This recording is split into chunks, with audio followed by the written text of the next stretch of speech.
السلام علیکم ورحمۃ اللہ وبرکاتہ۔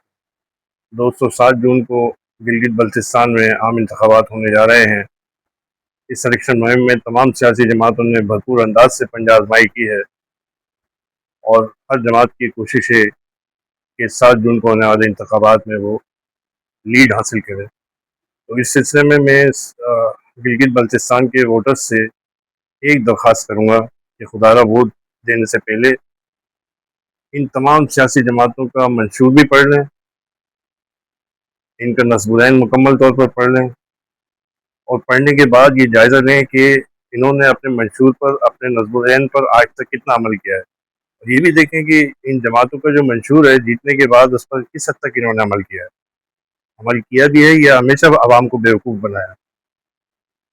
میں مختلف جلسوں کی جھلکیاں دیکھتا رہا ہوں۔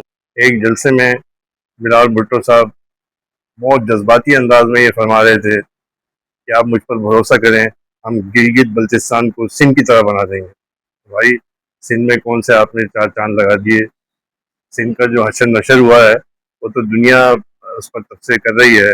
شاید ہی کوئی ایسا چینل ہو جو سندھ کا مرثیہ نہ پڑ رہا ہو، خاص طور پر جو کراچی کی صورتحال ہے وہ کسی سے ڈھکی چھپی نہیں ہے۔ تو میں گلگت بلتستان کے دوستوں سے ہاتھ جوڑ کر یہ درخواست کروں گا کہ ووٹ دینے سے پہلے کارکردگی کی جانچ کر لیں۔ ایک جلسے میں میاں نواز شریف صاحب نے پھر وہی نعرہ لگا دیا کہ مجھے کیوں نکالا۔ آپ ان سے یہ پوچھیں کہ بھائی، آپ کو اگر باجوہ صاحب نے زبردستی نکالا تھا تو پھر 2019 میں آپ کی جماعت نے ان کو ایکسٹینشن کیوں دی؟ ایکسٹینشن آپ نے دی تو اس کا مطلب یہ کہ یا تو آپ نے کوئی بارگیننگ کی، یا پھر آپ نے اس کی جو ماضی میں جتنی بھی کارروائی تھی اس کو آپ نے انڈورس کر دیا۔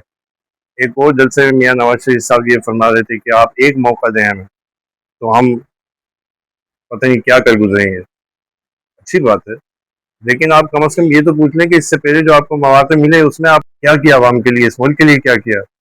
ابھی موجودہ حکومت کی کارکردگی دیکھنا ہے، ٹیکس پہ ٹیکس، ٹیکس پہ ٹیکس، ٹیکس پہ ٹیکس، مہنگائی پہ مہنگائی، مہنگائی پہ مہنگائی۔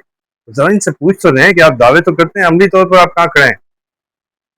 کون سی ایسی جماعتیں جو عملی طور پر عوام کے مسائل حل کرنے میں سنجیدہ ہے؟